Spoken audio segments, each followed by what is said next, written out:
to all of our Wolverines for coming today for what is going to be a wonderful conversation with a true icon of American history, past, present, and future.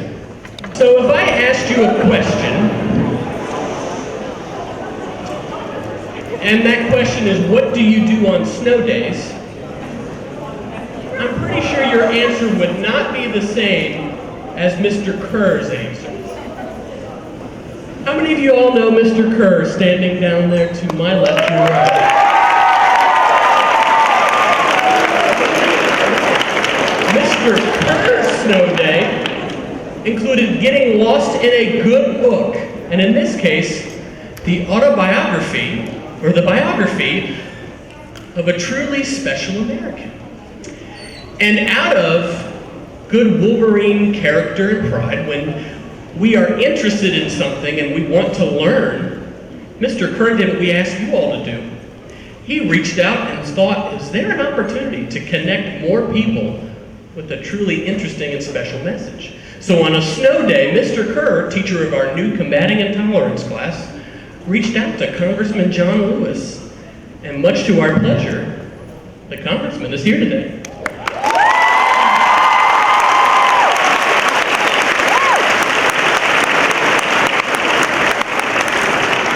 So let's first give a warm Wolverine welcome to Mr. Kerr, who's going to tell us about our special presentation today.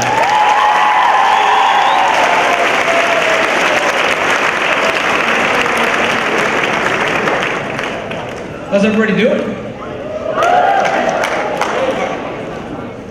Good afternoon, Wolverine students, faculty, and staff. For those of you who do not know, my name is Mr. Kerr, and I teach USVA history as well as combating intolerance here at West Potomac. I'm so honored to be with you on this Monday afternoon and to have the opportunity to introduce our very special guest, Congressman John Lewis. He has represented the 5th District of Georgia in the House of Representatives since 1986. Yes, that's 30 years. You may wonder how he has gotten reelected so many times, but if you know anything about his time as a civil rights activist, that curiosity would cease. When thinking about the civil rights movement and its many successful events, it'd be nearly impossible to name one that John Lewis was not a part of. Congressman Lewis was one of many original student leaders who sat in Nashville's lunch counters, spurring on similar protests around the nation. He was one of 10 original Freedom Riders successfully attempting to integrate interstate buses. He and others spent much of their summers in 1962, 63, and 64 in Mississippi registering African Americans to vote when African American voter registration hovered around 5%. He gave a very moving and influential speech at the famous March on Washington for Jobs and Freedom. And he spent over 2 years in different parts of Alabama registering African Americans to vote that would culminate in the recently celebrated Selma to Montgomery March. This activism did not come without consequence.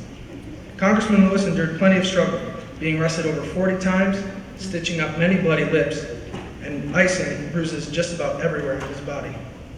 His dedication to the cause, fearless objection to legal segregation, and vehement practice of nonviolence are only a few of the reasons I and so many others are so excited to hear him speak today.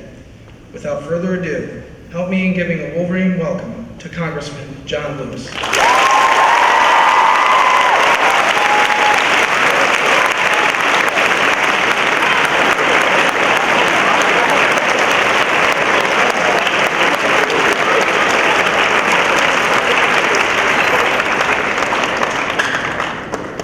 Mr. Kerr, Robert Kerr, thank you so much for those kind words of introduction.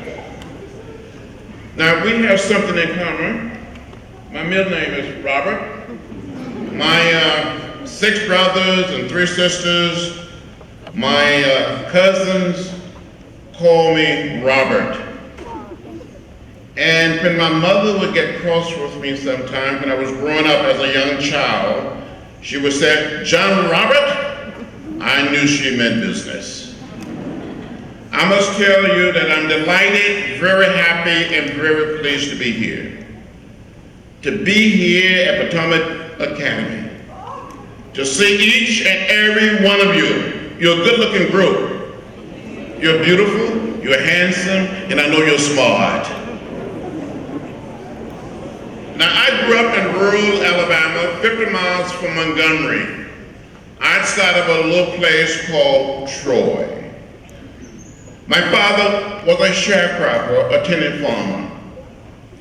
But back in 1944, when I was 4 years old, and I do remember when I was 4, how many of you remember when you were 4?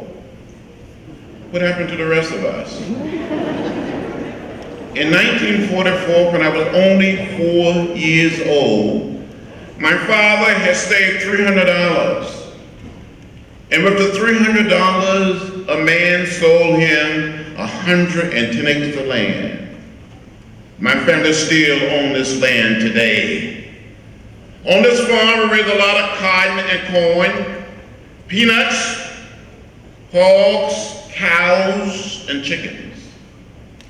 It was my responsibility to care for the chickens. Do any of you know anything about raising chicken? But you love to eat chicken? So you know about Popeyes, right? Kentucky Fried, Virginia, Chick-fil-A. But you don't know anything about raising chicken. How many of you know something about raising chicken? Why don't we compare notes? It's a lot of work, you're right, it's a lot of work, you're right. But as a little boy, it was my responsibility to care for the chickens. And I fell in love with raising chickens like no one else could raise chickens. When a setting hen was set, I had to take the fresh eggs, mark them with a pencil, and place them under the setting hen and wait for 3 long weeks for the little chicks to hatch. Some of you smart, gifted students, and along with your teachers and the staff, you probably said, now John Lewis, why do you mark those fresh eggs with a pencil before you place them under the setting hen? Well, from time to time, another hen would get on that same nest, and there would be some more eggs, fresh eggs. Had to be able to tell the fresh eggs from the eggs that were already under the setting hen. Do you follow me? No, you don't follow me. It's okay, it's all right. So when the little chick would hatch, I would fool these setting hen. I would cheat on these setting hen. And it was not the right thing to do. I would take these little chicks and give them to another hen, or put them in a box with a lantern, raise them on their own. Get some more fresh eggs, mark them with a pencil, place them under this setting hen, encourage the setting hen, they stay on the nest for another 3 weeks. It was not the right thing to do. It was not the moral thing to do. It was not the most loving thing to do. It was not the most nonviolent thing to do. But I was never quite able to save $18.98 to order the most inexpensive incubator, a hatcher from the Silver Butt store. Now, as a young student, you're too young to know anything about it, but maybe your grandparents or great-grandparents will know something about it. The Silver Butt catalog, some people call it the order book. Some people call it the wish book. I wish I had this, I wish I had that. But as a little child, about 8 or 9 years old, I wanted to be a minister. I wanted to preach the gospel. So from time to time, with the help of my brothers and sisters and cousins, we would gather all of our chickens together in the chicken yard, like you're gathered here in this beautiful auditorium, and we would have church. The chickens, along with my brothers and sisters and cousins, would make up the audience, the congregation. My cousins and brothers and sisters would line the outside of the chicken yard. I would start speaking or preaching. When I look back on it, some of the chicken would bow their heads. Some of the chicken would shake their heads. They never quite said amen. But I'm convinced that some of those chickens that I preached to in the 40s and the 50s tended to listen to me much better than some of my colleagues listen to me today in the Congress. And some of those chickens are just a little more productive, at least they produce eggs.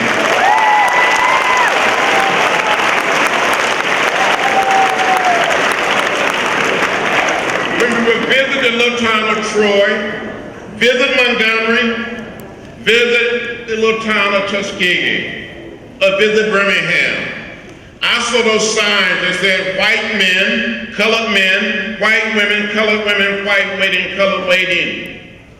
I would ask my mother, my father, my grandparents, my great-grandparents, why? And they would say, that's the way it is. Don't get in the way, don't get in trouble. to go downtown on a Saturday afternoon to see a movie. All of us little black children had to go upstairs to the balcony, and all of the little white children went downstairs to the first floor.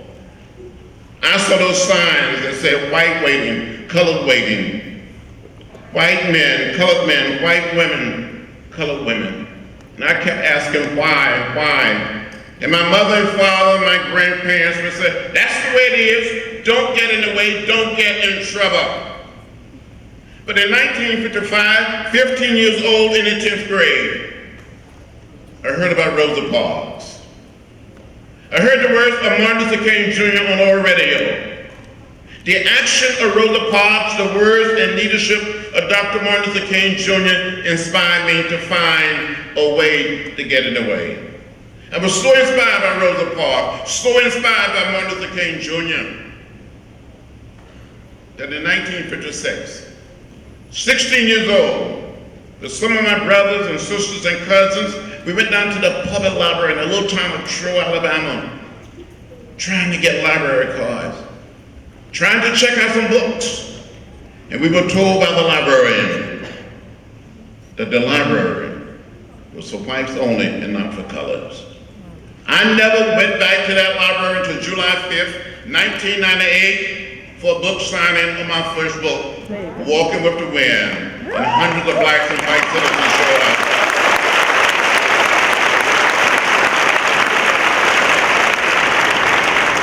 We had something to eat, something to drink. I signed a lot of books. After the book signing, they gave me a library card. It says something about the distance we've come and the progress we've made in laying down the burden of race. So some of you as very smart and gifted students may be asking the question, John Lewis, how did you get involved in the civil rights movement? How did you meet Martin Luther King Jr.? How did you meet Rosa Parks? When I finished high school in May of 1957, at the age of 17, I applied to attend a little college 10 miles from my home called Troy State College, now known as Troy University.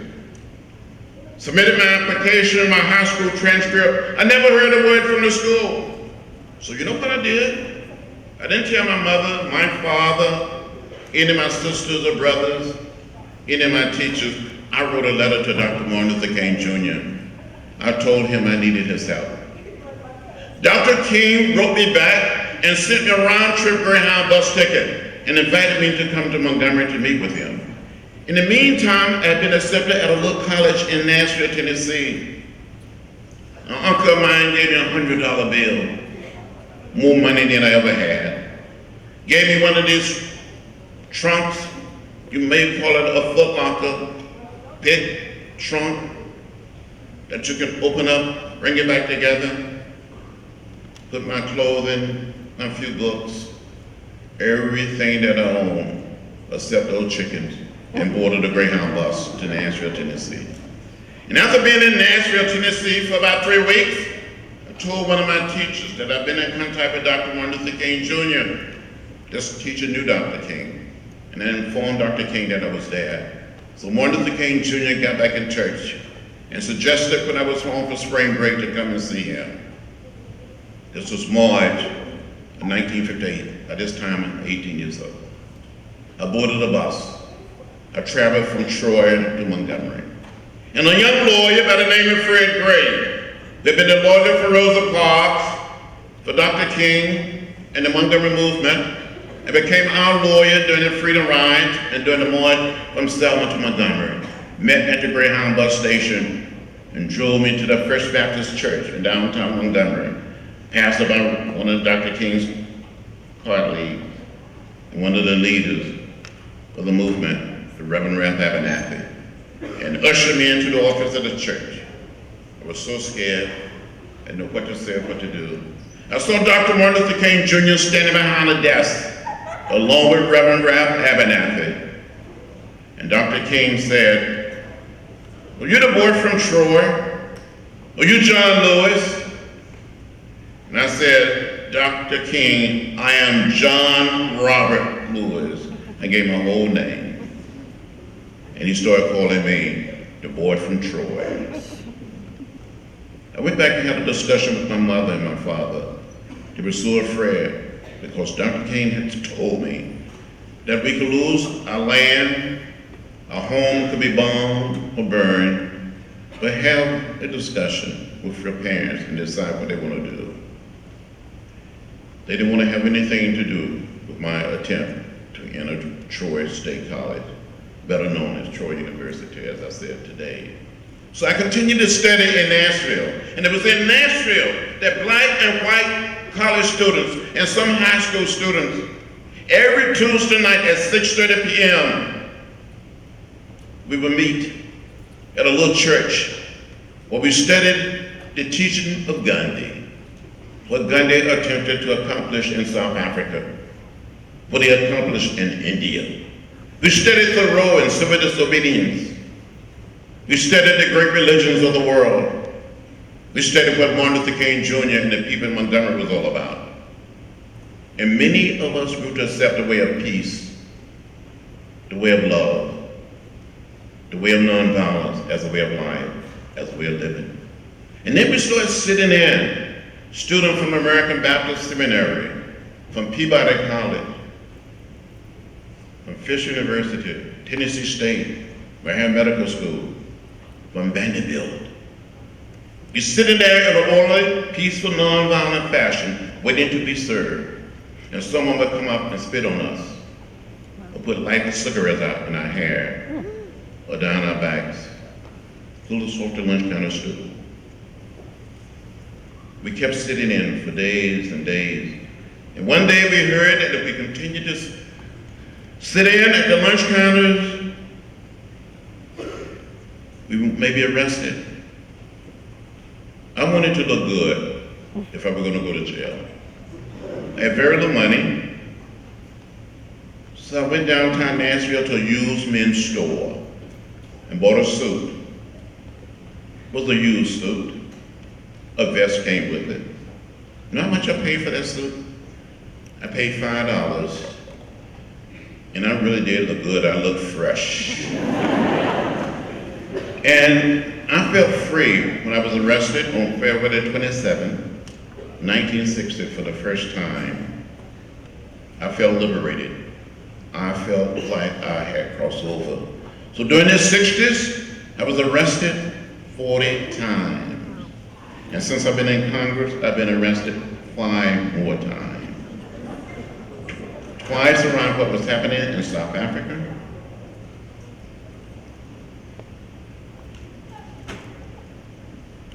My last time being arrested was trying to get the Speaker of the House of Representatives, along with other members of Congress and 200 citizens, to bring before the floor of the House a comprehensive immigration reform bill. I've always felt that we're one people, we're one family. We all live in the same house, not just American house, but the world house. And as students, as young people, as leaders of the 21st century, I tell you, my generation, when we saw something that was not right, not fair, not just, we stood up, we spoke up, we got in the way. I remember what I said earlier, my parents told me, don't get in trouble, don't get in the way. I got in the way, I got in trouble. It was good trouble, it was necessary trouble to bring about change in America. And when I look back, we have come a distance. And so when people tell me nothing has changed, I feel like saying, come and walk in my shoes. Our country is a different country. Our country is a better country. The signs that I saw as a young child growing up and as a student in college, those signs are gone. And the only place that you will see those signs today will be in a book, in a museum, on a video. I came to Washington, D.C. the first time in 1961, 21 years old. Had all of my hair and a few pounds lighter to go on something called a Freedom Run. Just think, in 1961, in the nation capital, the same year that President Barack Obama was born, black people and white people couldn't be seated together on a Greyhound bus or a Trailway bus. traveling through Virginia, through North Carolina, South Carolina, Georgia, Alabama, Mississippi. We were on our way to New Orleans, testing a decision of the United States Supreme Court, an interracial group. We arrived in a little town called Rock Hill, South Carolina. Rock Hill, about 30 or 35 miles from Charlotte, North Carolina. My seatmate was a young white gentleman. The two of us tried to enter a so-called white waiting room. A group of guys started beating us and left us lying in a pool of blood. This was May 1961. But in February 2009, one of the gentlemen that beat us came to my office. He was in his 70s with his son in his 40s, and said, "Mr. Lewis, I'm one of the people that beat you and your seatmate. I've been a member of the Klan." He said, "I want to apologize. Will you forgive me?" I said, "I forgive you. I accept your apology." The son started crying, he started crying. They hugged me, I hugged them back, and I started crying. It's the power of the way of peace, the way of love, the way of nonviolence. Dr. King told us that it's better to love than to hate. A. Philip Randolph, who was the dean of the Black leadership, one who called for the March on Washington, August 28, 1963, was said from time to time, maybe our foremothers and our forefathers all came to this great land in different ships, but we're all in the same boat now. We have to look out for each other and care for each other and never give up, never give in, never become bitter, never hate, but hate is too heavy a burden to bear. I came back to Washington in 1963, 23 years old, with Dr. King and others. In June of 1963, met with President Kennedy, and we told him we were going to march on Washington. 10 of us spoke at the march. I spoke number 6, Dr. King spoke number 10, and out of the 10 people that spoke that day, August 28, 1963, and Dr. King delivered his "I Have a Dream" speech. I'm the only one still around. But on that day when the march on Washington was all over, President Kennedy invited us down to the White House to meet with him. He stood in the door of the Oval Office, beaming like a proud father. He greeted each one of us, and he said, "You did a good job, you did a good job." And when he got to Dr. Martin Luther King Jr., he said, "You did a good job, and you had a dream." That was my last time seeing President Kennedy. There's someone that told me when I was preaching to those chickens that one day I would have an opportunity to meet with every president since President Kennedy. To go to Rome and meet with the Pope. So I feel more than lucky. I feel honored and blessed to be here with you. But just think a few short years ago, in my native state of Alabama, in Mississippi and so many other parts of the South, people couldn't register to vote simply because of the color of their skin. There was teachers, lawyers, doctors, farmers, housewives, college professors, principals of high schools, being told that they could not read or write well enough. People were asked to count the number of bubbles on a bar of soap. They count the number of jelly beans on a jar. We had to change that. So after the Civil Rights Act was passed and signed into law in 1964, we started concentrating on getting the right to vote. How many of you saw the movie Selma? Very good. Well, you noticed then that I was one of the leaders of the march, walking across the bridge. I was wearing a backpack before it became fashionable to wear backpacks. I thought we were going to be arrested and that we were going to go to jail. So in my backpack, I had 2 books. I wanted to have something to read. I wanted to have something to eat. Had one apple and one orange. One apple and one orange wouldn't last that long. And since I thought I was going to be in jail, I had toothpaste and toothbrush. I wanted to be able to brush my teeth. 600 of us participated in a nonviolent workshop. We lined up in twos to walk in an orderly, peaceful, nonviolent fashion, crossing the Edmund Pettus Bridge. A young man by the name of Jose Williams from Dr. King organization walked inside of me. I was on the left, wearing a light trench coat, and Jose Williams wearing a light trench coat. We get on the bridge, crossing the Alabama River. Jose looked down and says, "There's a lot of water there, John.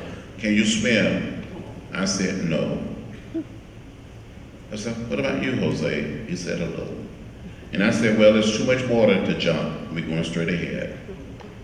We came to the highest point on the Edmund Pettus Bridge, crossing the Alabama River. Down below, we saw a sea of blue. Alabama state troopers. We continued to walk. We came within the hearing distance of the state troopers. A man identified himself and said, "I'm Major John Cloud of the Alabama State Troopers. This is an unlawful march, will not be allowed to continue. I give you 3 minutes to disperse and return to your homes or to your church." Jose Williams said, "Major, give us a moment to kneel and pray." I said, "Major, may I have a word?" He said, "There will be no word. Troopers advance." You saw these men putting on their gas masks. They came toward us, beating us with nightsticks, trampling us with horses, releasing the tear gas. Was hit in the head by a state trooper with a nightstick, had a concussion at the bridge. I lost consciousness. I thought I was going to die. I thought I saw death. But I lived to see the President of the United States, President Lyndon Johnson, come before a joint session of the Congress and speak to the nation and introduce the Voting Rights Act. And before he closed that speech, he said, "And we shall overcome." The first American president to use the theme song of the Civil Rights Movement when he said, "We shall overcome." If you have an opportunity to come to Capitol Hill, my office looked like a working museum. Photograph President Johnson giving me one of the pens that he used to sign the act. Photographs of us crossing the bridge. Photograph of me laying on the bridge being beaten. So I said to each and every one of you, when you become 18, you must register. In some places, 17 and a half, and be 18 on election day, and vote. Participate in the democratic process. The vote is precious. It's almost sacred. It is the most powerful, nonviolent instrument or tool we have in a democratic society. And it controls everything that we do. From the time that we're born to the time we leave this little piece of real estate we call the earth. As I close, I said to you, never give up, never give in. Never become bitter or hostile. And again, I said, never hate. We're one people. We're one family. We all live in the same house, not just American house, but the world house. Dr. King said on one occasion, we must learn to live together as brothers and sisters. If not, we will perish as fools. Gandhi put it another way. It is non-violence or non-existent. So hang in there. I wish each and every one of you well. One of you may be President of the United States. One of you may be a governor of this state. One of you may be a great lawyer. One of you may be a great teacher, scientist, doctor, a member of Congress. Maybe will find a cure for cancer. One of you maybe will be successful in bringing all humankind together as one family, as one people. And it doesn't matter whether we're black or white, Latino, or Asian American, or Native American. We are human, and let's become a little more human. Thank you very much.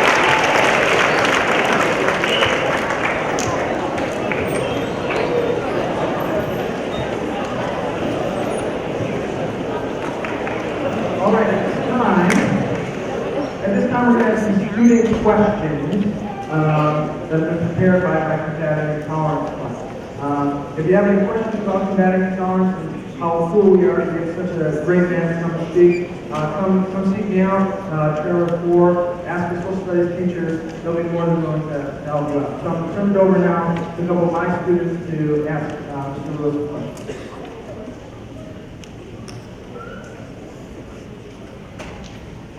So my name is Steven. I just have one question for you. Most people would say that the civil rights movement ended in 1960. Would you say that the movement is still going on today? I would say to you right now, the movement is still very much alive. It's a very good question. You may not have the drama. We had drama during the 60s. During the sit-ins, during the Freedom Ride, during the March on Washington, the march from Selma to Montgomery, the Mississippi Summer. In 1964, in the state of Mississippi, there was a black voting age of more than 450,000, but only about 16 or 18,000 were registered to vote.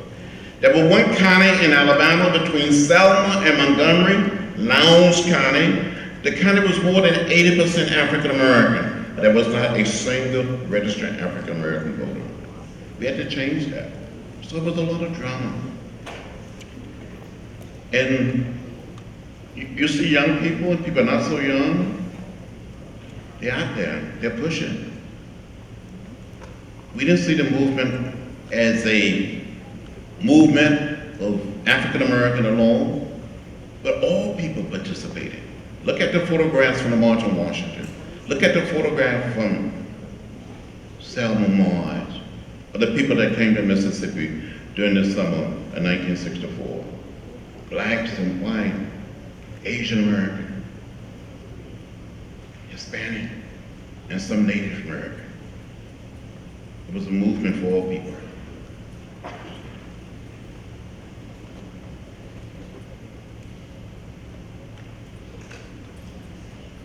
Hi, my name is Harley. If you had the resources that we have today, like social media, how do you think the movement would have changed? Oh, I tell you, there are people who talk about a revolution. If we had social media back in the 60s, it would have been a much more powerful means and ways of reaching people and mobilizing individuals. I often think, if Martin Luther King Jr. was around, how would he use social media? If Gandhi was around, how would he use social media? We had an old mimeograph machine.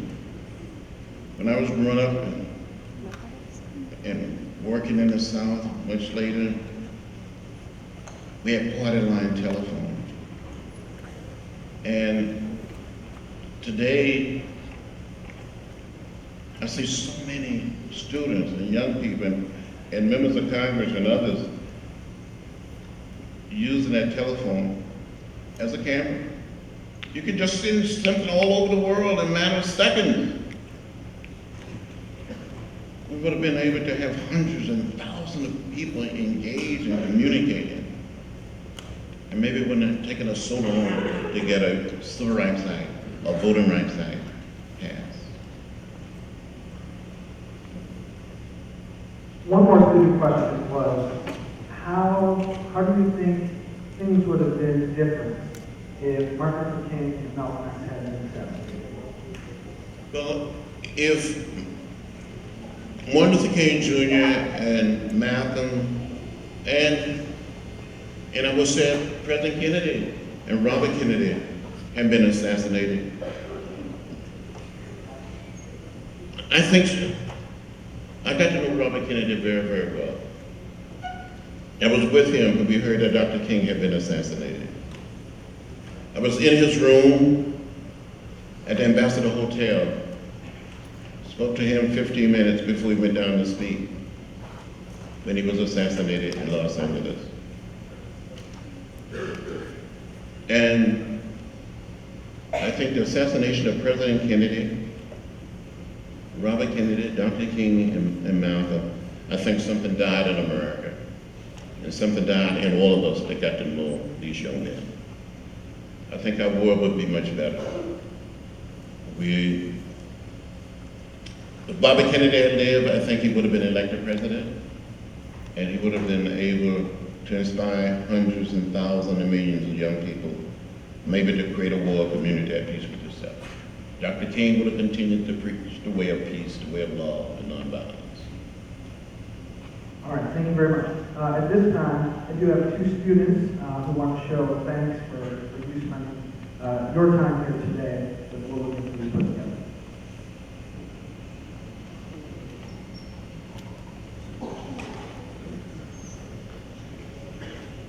On behalf of the Potomac High School and combating intolerance, we would like to thank you for these keepsakes from us Potomac.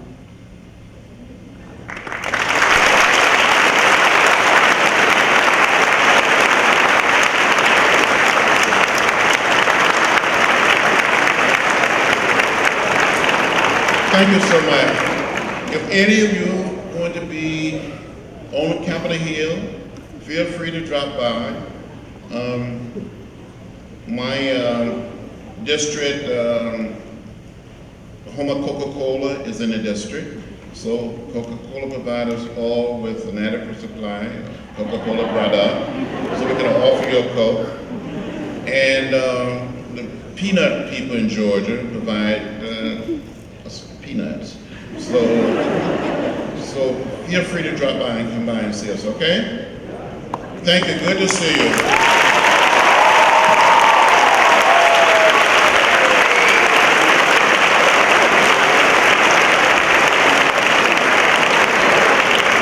All right, let's keep the applause going as Representative Lewis leads. Members of the Black Student Union and Combating Intolerance can head out from the Capitol steps.